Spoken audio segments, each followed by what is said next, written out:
교회자로서 이제 교회를 바라보면서 힘들 때도 있고 즐거울 때가 있습니다. 즐거울 때는 성도들이 참 행복한 모습을 보면 즐겁고요. 힘들 때는 성도들이 힘들어할 때가 힘듭니다. 근데 또한 성도님들이 목회자 이제 성도들을 바라보면서 힘든 것 중에 하나가 이 사랑의 문제가 참 제게 많이 다가옵니다. 사랑은 강조는 할 수 있어도 강요할 수는 없습니다. 신앙도 강조를 할 수는 있지만 강요할 수는 없는 거잖아요. 우리가 삶을 살아갈 때도 보면 사랑이 없다고 해서 그 사람에게 사랑이 왜 없느냐고 강요할 수는 없는 거예요. 사랑이 중요하다는 것을 말할 수는 있지만 그 사람에게 억지로 사랑하라고 말할 수는 없는 거잖아요. 사랑은 흘러나오는 겁니다. 흘러나오는 거.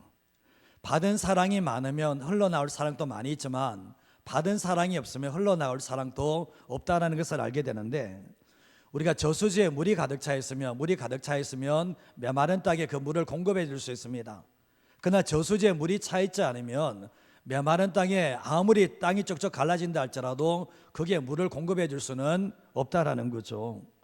이처럼 우리의 심령의 저수지에 사랑이 가득 채워져 있다면, 내 안에 받은 사랑으로 가득 채워져 있다면 그 사랑을 흘려보내서 다른 사람을 행복하게 만들 수 있고 사랑이 넘치도록 만들어 줄 수는 있지만, 내 안에 주님의 사랑이 채워지지 않으면 그 사랑은 흘러갈 수 없다는 것을 알게 됩니다. 어렸을 때 보면 사랑을 참 많이 받은 사람들은 행복한 사람입니다. 사랑이 많이 받은 사람들은 그 안에 사랑이 녹아져 있고 사랑이 채워져 있기 때문에 사랑을 흘려보낼 수 있지만, 사랑을 받지 못한 사람들은 늘 사랑을 갈급해하고 늘 사랑에 목마른 삶을 살아갈 수밖에 없다라는 거죠. 사도 바울이 고린도 교회를 보면서 안타까워했던 게 뭐냐 보면 사랑이 부족한 거예요. 사랑이 없는 게 아니라 부족한데, 그 당시 어떤 일이 있나 보면 교회가 4개의 분파로 갈려져 있는 거예요.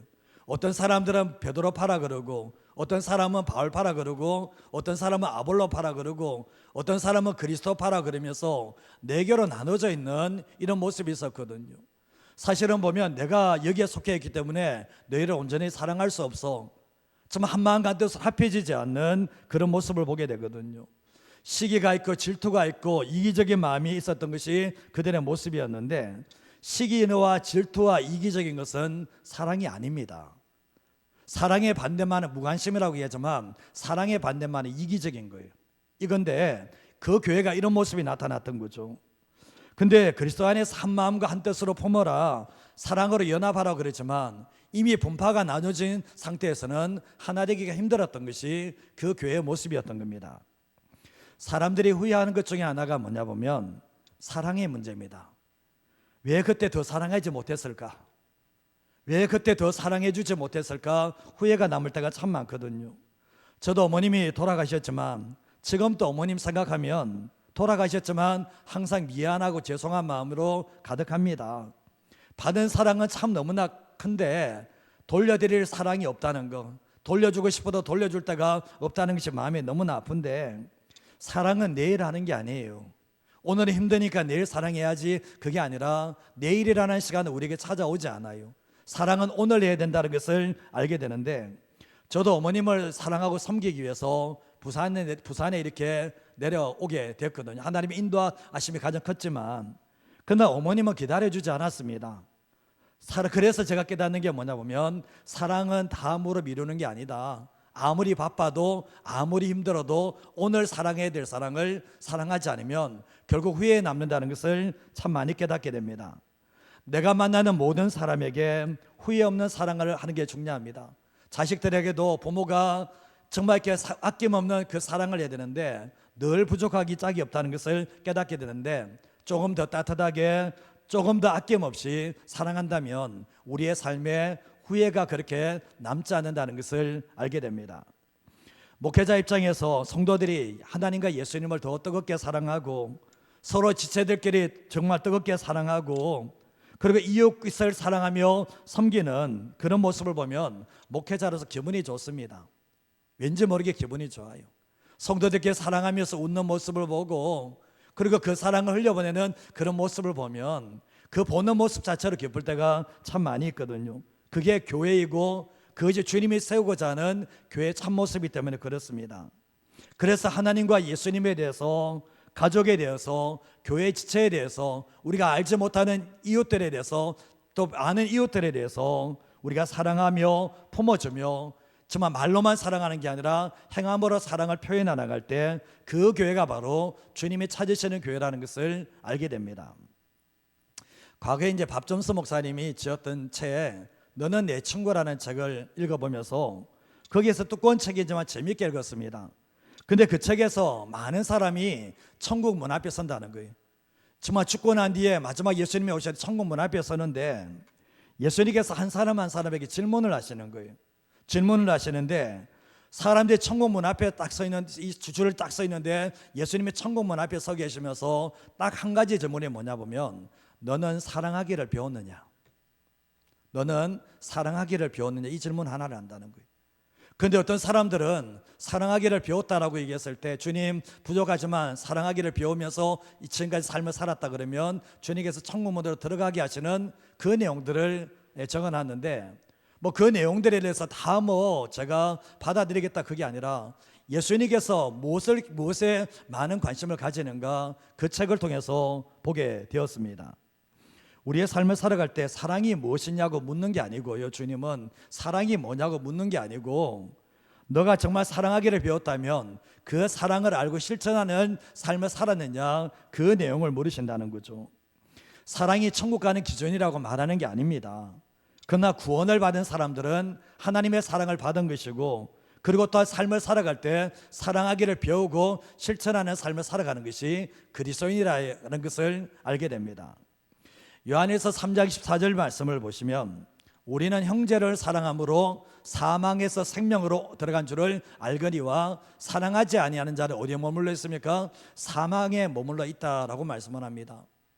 좀 우리가 보면 예수님을 믿음으로 말미암아 사망에서 생명으로 옮겼다 그러면 아멘하고 할렐루야 그러겠죠.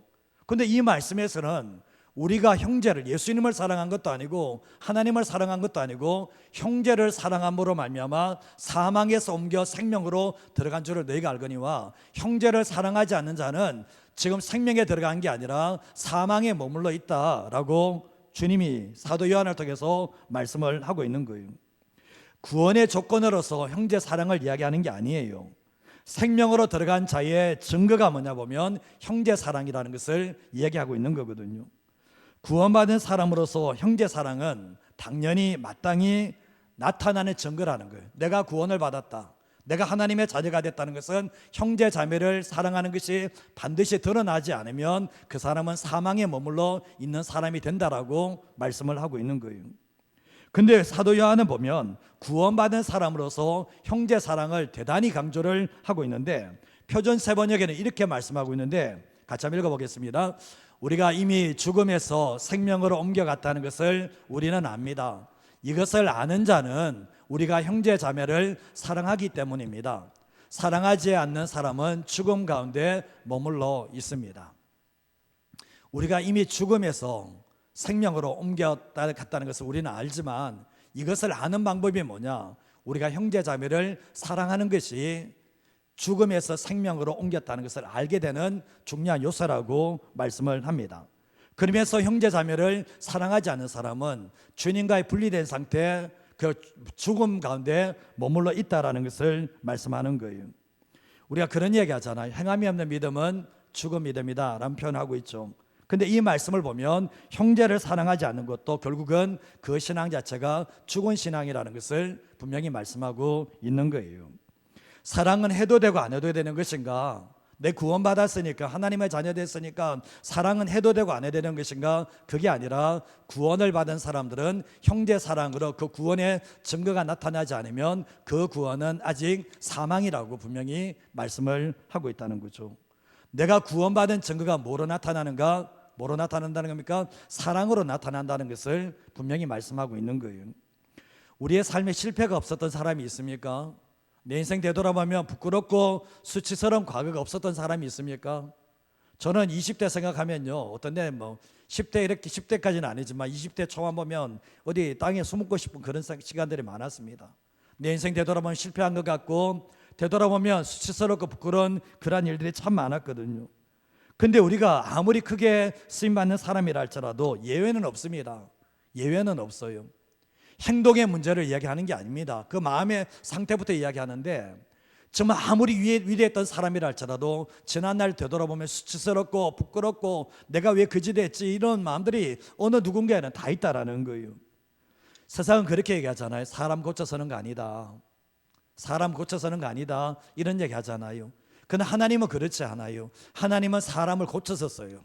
하나님은 사람을 만들어서 쓴다는 것을 이야기하는데, 그래서 오늘 본문의 대표적인 이 사도 요한이 이게 요한이 요한일서를 적었지만 사도 요한이 사랑의 사도라고 하지만, 이 사도 요한 또한 하나님께서 고쳐서 사용하신 분이 바로 이 사람이라는 것을 알게 되는 거예요. 자, 오늘 말씀 첫 번째로 하시는 게 뭔가 같이 한번 읽어보겠습니다. 하나님 아버지의 사랑을 경험한 사람은 하나님을 가장 사랑합니다. 하나님 아버지의 사랑을 경험한 사람들은 다른 그 무엇보다도, 다른 그 누구보다도 하나님을 가장 사랑합니다. 이게 하나님의 사랑을 경험한 사람의 특징이에요. 우리가 예배 자리에 있는데, 이 예배 자리는 하나님께서 우리에게 주신 사랑에 반응하는 자리, 그 사랑을 표현하는 자리가 이 예배 자리입니다. 내가 예수님께 받은 사랑이 많다면 이 예배 자리에서 그 사랑을 표현하게 되고 올려드리게 될 거예요. 이 예배 자리에서도 마찬가지입니다. 정말 우리가 제가 말씀을 전하고 여러 번 듣고 있지만 이 순간에도 하나님께 사랑이 올려지고 하나님의 사랑이 내려오고, 이게 반복하고 있거든요. 예배 현장 속에서 눈에 보이지 않은 예수님을 향한 사랑이 올라가는 것이고, 그 사랑을 받은 예수님께서 우리에게 사랑을 내려주시는 자리가 이 예배 자리라는 거죠. 사랑은 마음에서 나옵니다. 주님의 사랑과 은혜를, 주님의 마음을 받았잖아요. 그렇기 때문에 예배 자리에서 주님께 시선을 두고 온 마음과 정성을 다해서 사랑을 담아서 하나님을 찬양하고 하나님을 예배하는 자리가 바로 이 자리라는 거예요. 리고렌 목사님이 예배가 뭐냐? 예배는 예수님과 사랑에 빠지는 게 예배다. 예수님과 사랑에 빠지는 게 예배다. 그 얘기를 했거든요. 우리의 예배가 정말 예수님께 사랑에 빠지려면, 우리의 마음을 드리지 않으면, 마음을 온전하게 드리지 않으면 그분과 사랑에 빠질 수가 없는 거잖아요. 예배 자리, 이 자리에 몸만 나와 있다고 해서 그게 예배자가 아니라, 예배 현장 속에서 내 마음을, 나의 사랑을 주님께 올려드리는가, 그게 예배라는 것을 말씀하고 있는데, 우리가 예수님께서 우리가 복음으로 거듭나게 하셨을 때, 내가 복음으로, 내가 십자가의 죽음을 통해서 너희를 구원했다고 했을 때 머리로 믿는 겁니까? 가슴으로 느껴지는 겁니까? 되돌아보시면 예수님께서 우리의 사랑의 복음은 머리로 아는 수준이 아니라 뭐죠? 가슴으로 알게 돼 있다라는 거예요. 그래서 사랑을 받으면 내 마음, 내 감정까지 그분의 사랑이 흘러들어오는 역사가 있게 됩니다. 그래서 예배드리면서 울기도 하고, 예배드리면서 어쩌면 정말 이렇게 하나님께 마음을 올려드리는 이유도 뭐냐 보면, 주님은 우리에게 마음을 받으시고 그분의 마음을 우리에게 주시기 때문입니다. 요한일서 4장 9절 말씀을 보시면, 하나님의 사랑이 우리에게 이렇게 나타난 바 되었으니 하나님이 자기의 독생자를 세상에 보내시면 그로 말미암아 우리를 어떻게 해요? 살리려 하심이라 라고 말씀을 합니다. 살리려 한다는 것은 뭡니까? 우리가 죽어 있는 상태라는 것을 알게 되는데, 하나님께서 독생자 예수님을 이 땅에 보내신 이유가 뭐냐 보면, 허물과 죄로 우리의 영혼이 죽었어요. 우리의 육신은 살아있지만 우리의 영혼이 하나님과 완전히 단절되고, 내가 내 인생의 주인된 삶을 그렇게 살고 있는 우리를 위해서, 정말 아무런 가치도 없는 우리를 위해서 하나님은 자기의 사랑을 보내주셨는데, 그 사랑이 바로 독생자 예수님을 이 땅에 보내시고 우리를 살리시기 위해서 십자가에서 대신 죽게 하신 사랑이라는 것을 알게 됩니다. 누가 죽어가는 사람을 살려낼 수 있습니까? 만약 내가 죽어간다면 나를 살려줄 사람이 누구죠? 나를 사랑하는 사람이 살려줘요. 나를 사랑하지 않는 사람은 살려주지 않아요. 내가 죽을 때, 내가 허물과 죄로 죽었을 때 예수님이 나를 살리셨다는 것은 하나님이 나를 얼마나 사랑하신지를 보여주는 사건이라는 것을 알게 되는데, 10절 말씀에도 보면 사랑은 여기 있으니 우리가 하나님을 사랑한 것이 아니요 하나님이 우리를 사랑하사 우리 죄를 속하기 위해서 화목제물로 그 아들을 보내셨다라고 말씀합니다. 우리가 하나님을 사랑했다고요? 아니요. 제가 자식들에게 한번 물어보면, 너가 부모를 사랑한 거야, 부모님이 너를 사랑한 거야 물으면 본인이 사랑했다고 얘기해. 부모님들은 웃죠. 이 어이가 없네 참. 근데 누가 사랑한 겁니까? 부모가 자식을 사랑한 거잖아요. 그래서 부모의 사랑을 받고 난데 자식이 그죠? 부모를 사랑하게 되는 거잖아요. 하나님과의 관계도 마찬가지입니다. 사랑은 여기 있는데 우리가 하나님을 사랑한 게 아니라 하나님이 우리를 먼저 사랑해 주셨는데, 그 사랑의 증거가 뭐냐 보면 표현되지 않는 사랑이 아니라 표현하는 사랑이에요. 주님께서 너 말로 사랑한다 그게 아니라 이 사랑을 내가 어떻게 표현할 수 있는가 하면서, 그거 하나님의 사랑의 증거는 우리 죄 문제를 통해서 해결해 주시면서, 하나님과 우리 사이가 원수관계고 하나님과 우리 사이가 화목되지 않았지만 그 아들이 이 땅에 오시고 그 아들이 죽음으로 말미암아 하나님과 우리 사이가 화목된 관계, 하나님의 사랑을 누릴 수 있도록 만든 것이 십자가의 사랑이라는 것을 우리가 알게 됩니다. 자, 보면 내가 빛을 줬는데 갚을 수 있는 능력이 없어요. 근데 어느 누군가가 와서 그 빛을 갚아준다면 그 사람 정말 감사하겠죠. 그렇지 않습니까? 우리가 이 죄 때문에 이 죄의 문제를 해결할 수 없고, 내가 내 인생의 주인의 삶을 살면 그 끝이 지옥일 뿐인데, 이 죄의 값을 예수님께서 이 땅에 오셔서 대신 갚아주시고 하나님께서 내가 너를 이만큼 사랑한다는 것을 보여준 사건이 바로 예수님이 이 땅에 오시고 십자가의 사건이라는 것을 알게 됩니다. 우리가 하나님께 버림받는 존재였습니다. 그러나 하나님께서 예수님을 통해서 우리가 하나님께 받아들여지는 존재를 만들어 주셨는데, 그 중심에 뭐가 있나 보면 사랑이 있다는 것을 우리에게 말씀하고 있는 거예요. 요한일서 4장 16절 말씀에도 보면 하나님이 우리를 사랑하시는 사랑을 우리가 알고 믿었다. 하나님은 사랑이시다 얘기하면서 사랑 안에 거하는 자는 하나님 안에 거하고 하나님도 그의 안에 거한다라고 말씀하고 있거든요. 하나님이 우리를 사랑하시는 사랑을 우리가 알았다 그러는데, 이걸로 아는 겁니까? 이걸로 아는 겁니까? 사랑을 이걸로 아는 겁니까? 이걸로 아는 겁니까? 되돌아보시면 사랑은 이걸로 아는 사랑은 진정한 사랑은 아니죠. 저 사람이 나를 사랑한다, 머리로 아는 겁니까? 아니면 가슴으로, 마음으로 아는 겁니까? 마음으로 알죠. 하나님이 나를 사랑한다는 것은 머리로 아는 게 아니라 그 사랑을 경험적으로 하는 거예요. 정말 내 사랑할 가치가 안 되는 나에게 그 사랑이 들어왔을 때 우리의 심령에 그 사랑이 들어오는 거예요. 그래서 이 안다는 것은 머리로 안다는 게 아니라 마음으로 아는 것이고, 정말 인격으로, 경험으로 아는 거예요. 그러면서 뭡니까? 하나님을 믿게 됩니다. 하나님은 사랑이시라는 걸 믿게 되는데, 하나님의 사랑 안에 거하는 자는 하나님 안에 거하게 되지만 하나님도 그 안에 거한다라고 분명히 말씀하죠. 근데 17절과 18절 말씀에 보면, 이로써 사랑이 우리에게 온전히 이루어진 것은 우리를 심판날에 담대함을 가지게 하려 합니다 얘기하고 있거든요. 주님의 사랑이 우리 안에 있게 되면, 주님을 사랑하는 마음이 있으면 우리가 심판이 두렵지 않아요. 주님이 나 사랑하고 내가 주님을 사랑하니까. 그러나 이 사랑 안에 온전히 이루어지지 않는 사람은 인생 끝날 점에 보면 이게 두려움이 들어와요. 두려움이 들어오게 됐거든요. 담대함이 우리에게 찾아오지 않습니다. 세상을 살아갈 때도 주님의 사랑이 있는 사람은 세상을 살아갈 때도 담대하게 삽니다. 그러나 주님의 사랑이 우리 안에 없는 사람은 담대하게 이 세상을 살아가긴 힘들다라는 거예요. 18절 말씀에도 보면 사랑 안에 뭐가 없습니까? 사랑 안에 두려움이 없고 온전한 사랑이 두려움을 내쫓는데, 두려움에는 형벌이 있고 두려워하는 자는 사랑 안에서 온전히 이루지 못한다라고 말씀합니다.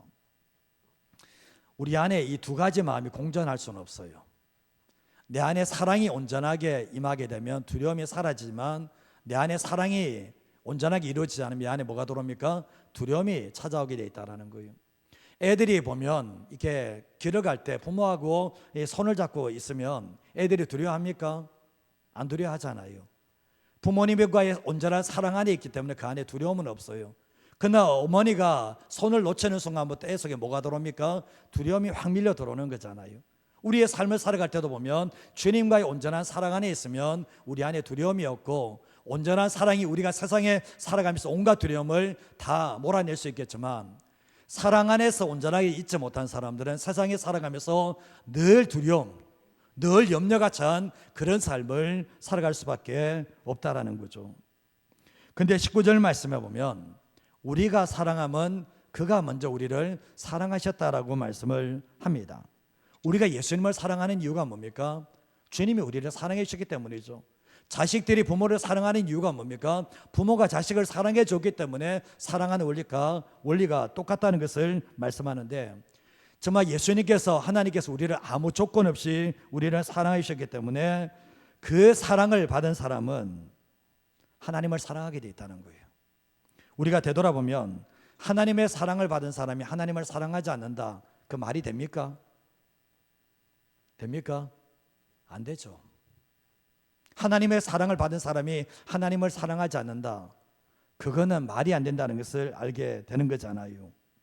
그래서 우리는 성경 말씀에 마태복음 22장 말씀에도 예수님께서 위대한 계명을 말씀하는데, 위대한 계명은 하나님 사랑, 이웃 사랑이 위대한 계명입니다. 근데 먼저가 뭐냐? 하나님 사랑이에요. 사람을 먼저 사랑한다고요? 아니요. 하나님의 사랑을 받지 못하면 흘러나갈 게 없어요. 그래서 하나님의 사랑을 받은 사람들은 마음을 다해서, 뜻을 다해서, 목숨을 다해서 주님을 사랑하게 되는데, 하나님을 사랑하는 것이 머리로 하는 겁니까? 아니요. 목숨을 다해서, 마음을 다해서, 힘을 다해서, 뜻을 다해서, 이게 뭡니까? 전 인격을 다해서, 전 존재를 다해서 주님을 사랑한다는 것을 알게 되는 거예요. 근데 하나님을 사랑하는데 조심해야 될 게 있습니다. 예수 믿는 사람이 하나님을 사랑하는데 조심해야 될 게 뭐냐 보면, 이 사랑이 커지기도 하는가 하면 완전히 사랑을 빼앗길 수도 있다는 거예요. 요한일서 2장 15절과 16절 말씀 같이 한번 읽어볼까요? 이 세상이나 세상에 있는 것들을 사랑하지 말라. 누구든지 세상을 사랑하면 아버지의 사랑이 그 안에 있지 아니하니, 이는 세상에 있는 모든 것이 육신의 정욕과 안목의 정욕과 이성의 자랑이니 다 아버지께로부터 온 것이 아니요 세상으로부터 온 것이라. 자, 예를 한번 들어볼게요. 이제 부부가 결혼을 했어요. 사랑해서 결혼했는데 이 남자에게 사랑하는 대상이 한 명이 더 생겼어. 그러면 자기 원래 부인을 그렇게 사랑할까요? 그렇습니까? 그 여자분에게 물어보죠. 아내가 남편에게 사랑해서 결혼을 했어요. 근데 이 남편보다 더 사랑하는 대상이 한 명이 더 생겼어.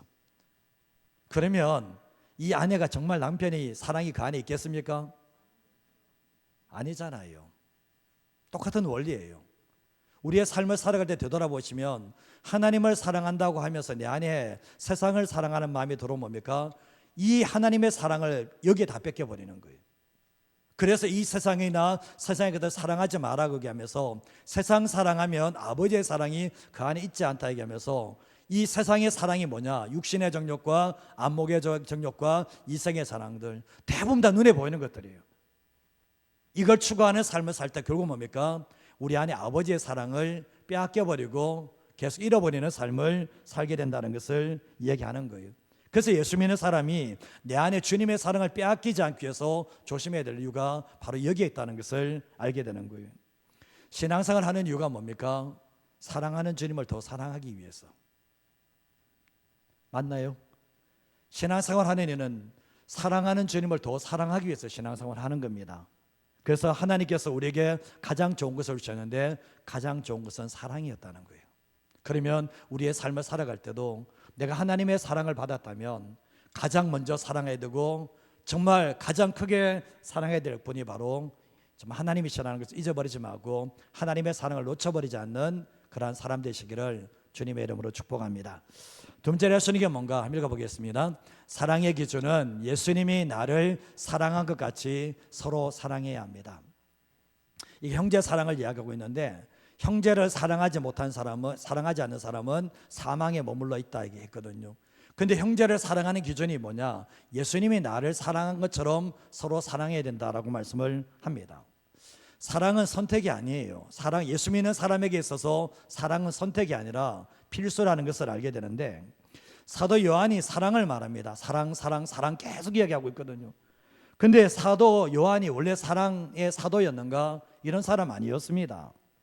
처음부터 사랑을 실천했던 사람인가? 그런 사람도 아니었습니다.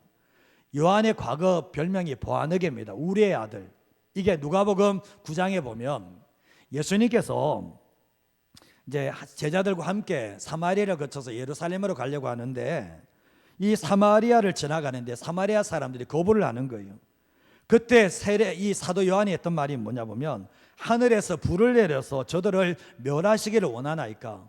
뭐 가는데 좀 거부했는데 하늘에서 왜 불을 왜 내려요? 이만큼 불같은 성격의 소유자였거든요. 이 참지 못하는 성격을 가졌습니다. 그리고 예수님께서 십자가의 길을 걸어가는데 이 제자들이 야고보와 요한이 찾아와서 주님의 나라가 임할 때 한 사람은 오른쪽에 한 사람이 왼쪽에 앉게 해달라고 이렇게 찾아온 거예요. 그리고 자기 어머니까지 찾아와서 합세를 해서 우리 아들 당신의 나라가 임하면 높은 곳에 세워주세요 이런 얘기를 했는데 동료를 사랑하는 겁니까 지금? 몰래 찾아와서 이 얘기 듣고 나니 제자들이 싸우는 일들이 일어나게 되었거든요.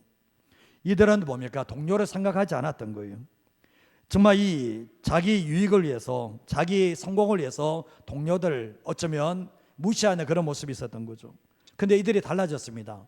세례 요한이 사도 요한이 달라진 거 보면 예수님을 만나면서 달라지게 되는데 정말 베드로도 마찬가지였습니다. 베드로전서 4장 7절과 8절 말씀 보면 만물의 마지막이 가까웠으니 그러므로 너희는 뭐 하라고 합니까? 정신 차리고 기도하라는 거예요.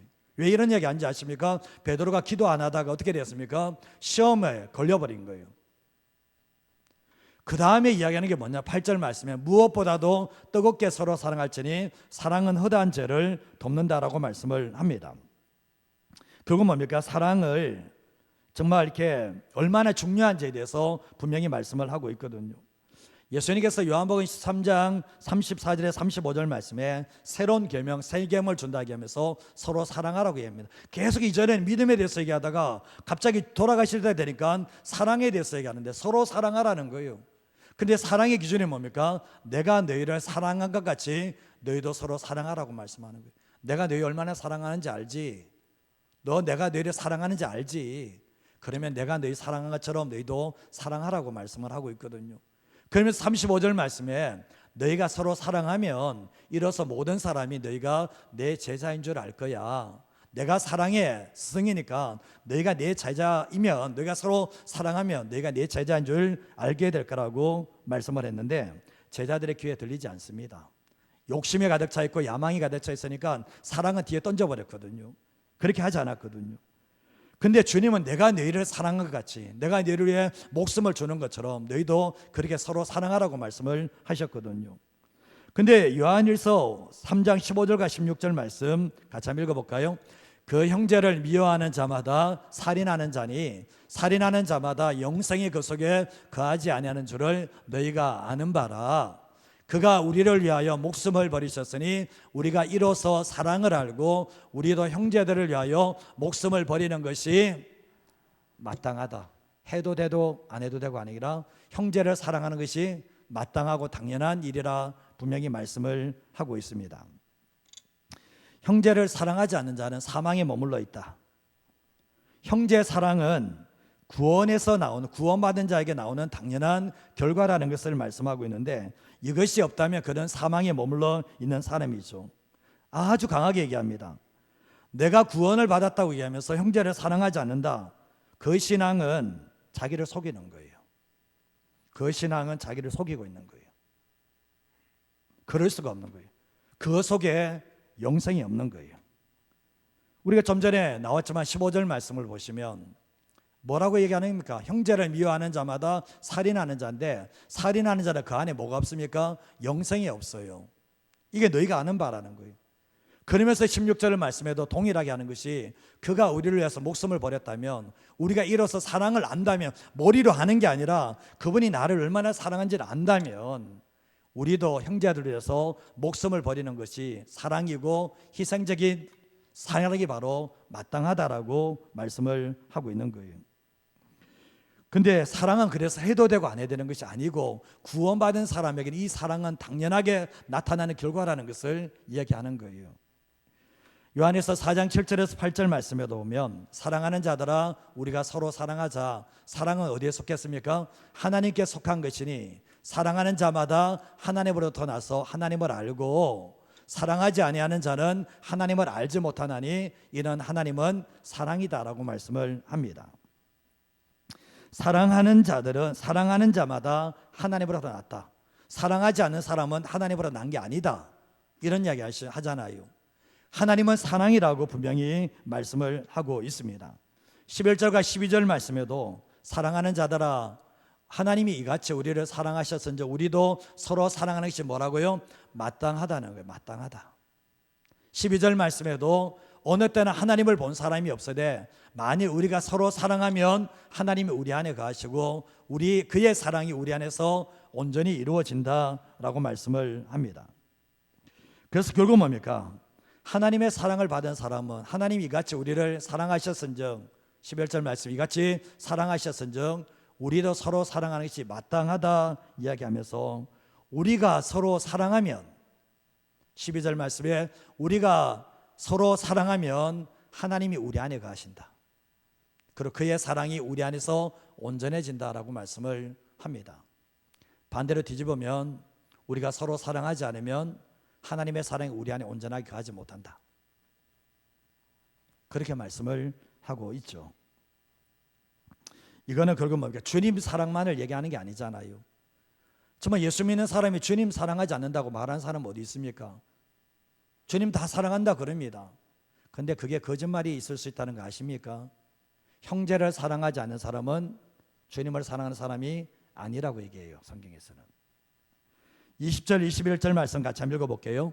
누구든지 하나님을 사랑하노라 하고 그 형제를 미워하면 이는 거짓말하는 자니 보는 바 그 형제를 사랑하지 아니하는 자는 보지 못하는 바 하나님을 사랑할 수 없느니라. 우리가 이 계명을 주께 받았으니 하나님을 사랑하는 자는 또한 그 형제를 사랑할지니라. 하나님 사랑한다고 20절에 얘기합니다. 하나님 사랑한다고 하면서 형제를 미워하는 마음을 가지고 있어요. 이 사람은 거짓말하는 사람이라는 거예요.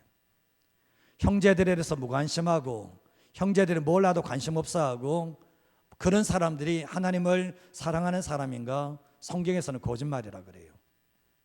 그러면서 보는 바 형제를 사랑하지 아니하는 사람이 하나님을 사랑할 수 있는가? 뭐라고 합니까?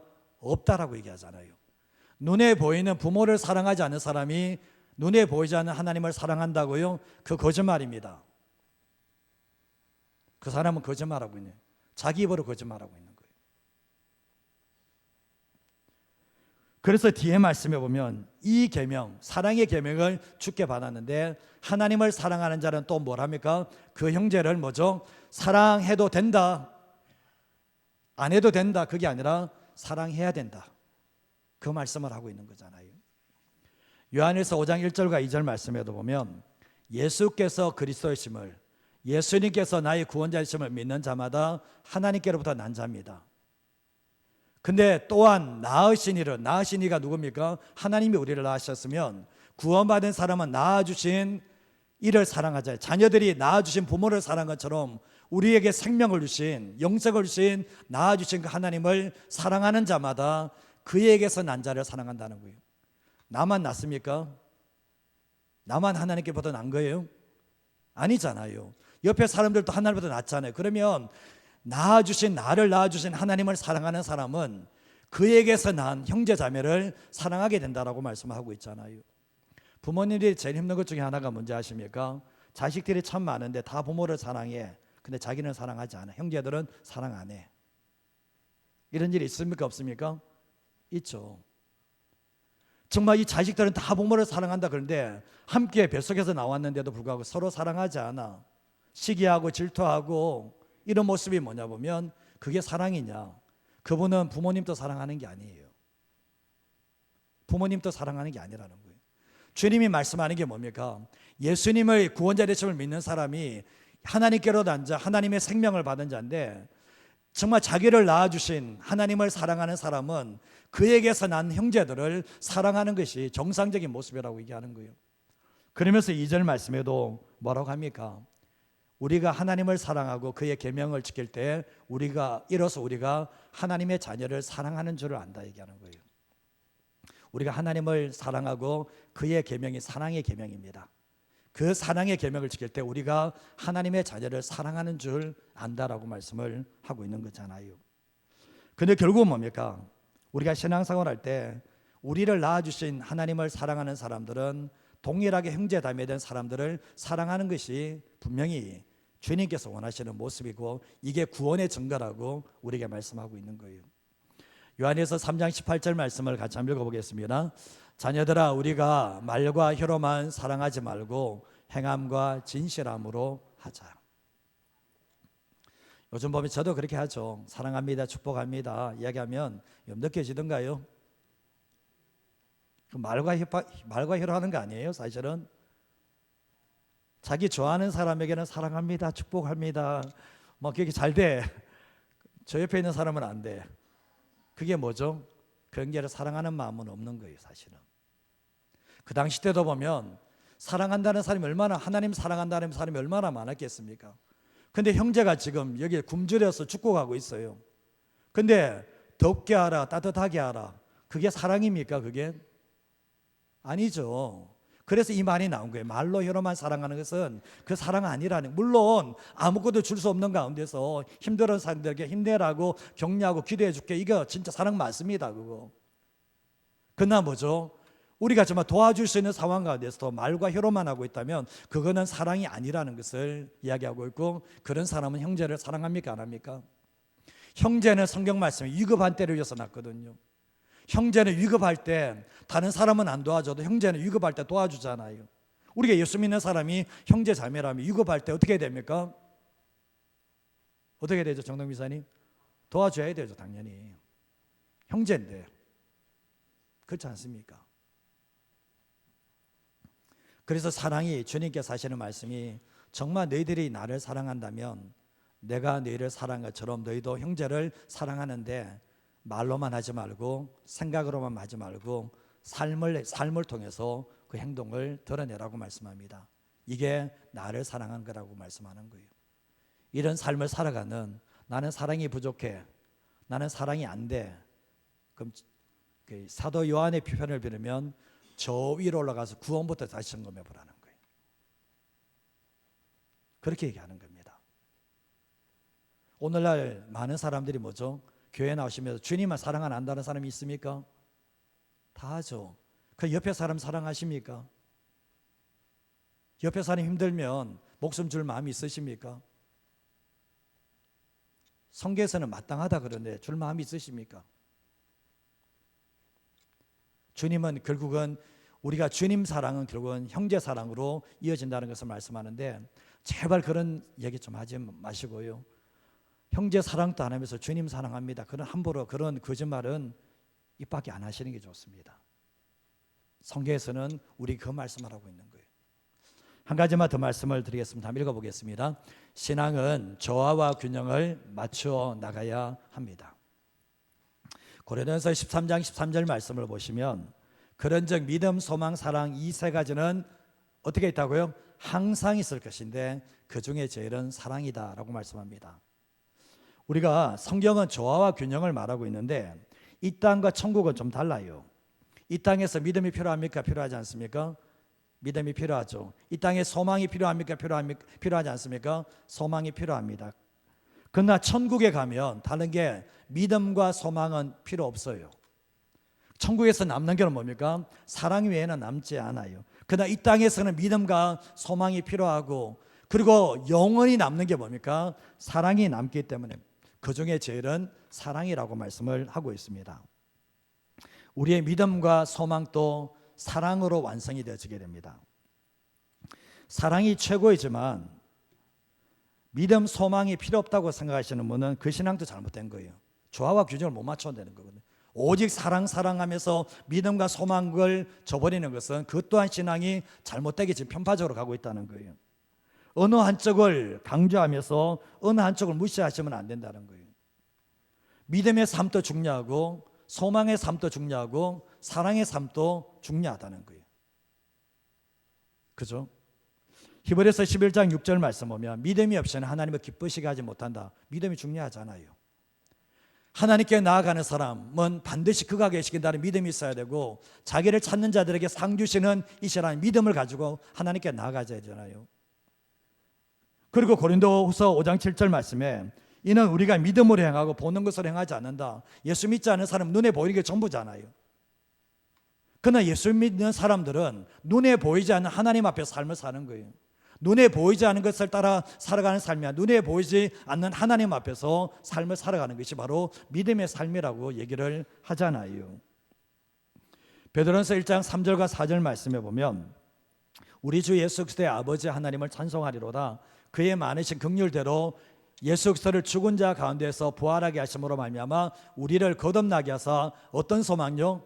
산 소망, 죽은 소망이 아니고, 세상의 소망은 죽은 소망이 됐지만 살아있는 소망은 하늘 소망인데, 4절 말씀 같이 한번 읽어보겠습니다.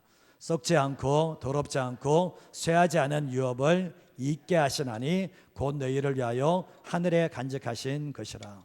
예수 믿는 사람은 거듭났습니다. 하나님의 자녀가 되었습니다. 믿지 않은 사람은 땅의 소망밖에 없지만 예수 믿는 사람은 하늘 소망을 가지고 있는데, 이 땅에 있는 모든 것은 뭡니까? 4절 말씀에 썩고 더럽고 쇠합니다. 이 땅에 있는 모든 것은 다 썩게 돼 있고 다 더러워지고 다 쇠하는 것들이 이 땅의 것입니다. 쇠하지 않는 게 있습니다. 하늘 유업은, 너희를 위하여 하늘에 간직한 것은 썩지도 않고 더럽지도 않고 쇠하지도 않는다라고 말씀을 합니다. 제가 네팔에 가서 깨달은 게, 제가 우리 성도님에게 말씀드렸지만 네팔에서 돈이 제일 더럽습니다. 제가 성도님에게 얘기했죠. 돈이 제일 더러워요. 제가 처음 경험해 봤습니다. 제 호주머니에 돈이 있는 게 싫어서 다른 사람 준 거. 김영근 사님 진짜, 와, 이 돈이 이게 수백만 명 또 더 거쳐서 왔는데 이 돈이 놀았다 못해서, 와, 진짜 더럽더라고요. 우리의 소망은 이 땅에 있는 게 아니잖아요. 예수 믿는 사람이 이 땅에 소망만 있다면 그 사람은 세상의 것을 취하면서 육신의 정욕과 안목의 정욕과 이생의 자를 따라서 살게 될 것입니다. 요한에서 3장 2절과 3절 말씀 한번 읽어볼까요? 마지막 구절인데 한번 읽어보겠습니다. 사랑하는 자들아, 우리가 지금은 하나님의 자녀라. 장래에 어떻게 될지는 아직 나타나지 않았으나 그가 나타나시면 우리가 그와 같을 줄을 아는 것은 그의 참모습 그대로 볼 것이기 때문이니, 주를 향하여 이 소망을 가진 자마다 그의 깨끗하심과 같이 자기를 깨끗하게 하느니라. 2절 말씀에 사랑하는 자들, 우리가 하나님의 자녀인데 예수님이 나타나시면 우리가 그와 같이 될 줄을 아는 것은 그의 참모습 그대로 우리가 보게 될 거라고 말씀합니다. 죽고 난 후에 끝이 아니라 예수님이 재림하시고 그 모습을 보게 될 날이 있다는 거죠. 근데 3절 말씀에 보면 주를 향하여 이 소망, 우리가 주님과 같이 다지고 주님을 만난다는 그 소망을 가진 자마다 예수님이 깨끗하신 것 같이 자기를 깨끗하게 하는 삶을 산다라고 말씀하는 거예요. 우리가 왜 세상에서 죄와 타협하지 않고 왜 세상과 더럽게 살아가지 않는가? 그 이유가 있습니다. 물론 넘어지고 죄 가운데 가할 수도 있어 또다시 일어나서 하는 게 뭡니까? 우리가 하늘나라의 삶을, 하나님 하늘의 소망 가지고 살기 때문에 회개하면서 또다시 주님을 닮아가는 그 삶을 살게 된다는 거죠. 예수님은 마지막 시대에 사랑이 식어질 거라고 말씀했습니다. 사랑이 식어질 거다. 마태복음 24장 말씀에 사랑이 식어질 거다라고 말씀하셨는데, 사도 바울 때도 말세에 고통하는 때가 있다 그랬는데, 잘못된 사랑이 제가 늘 3가지 말씀이지만, 첫 번째가 자기 사랑, 두 번째가 돈 사랑, 세 번째가 쾌락 사랑. 하나님의 사랑을 대신하는 게 이 세계예요. 근데 가장 중심에는 자기 사랑이 먼저예요. 자기를 사랑하기 때문에 돈을 사랑하고 그리고 쾌락을 사랑하게 돼 있다라는 거죠. 근데 우리는 예수 믿는 사람은 시대의 말세의 징조와 반대로 가야 되는데, 자기 사랑, 돈 사랑, 쾌락 사랑이 다른 사람에게 고통을 주는 세대가 된다는 거예요.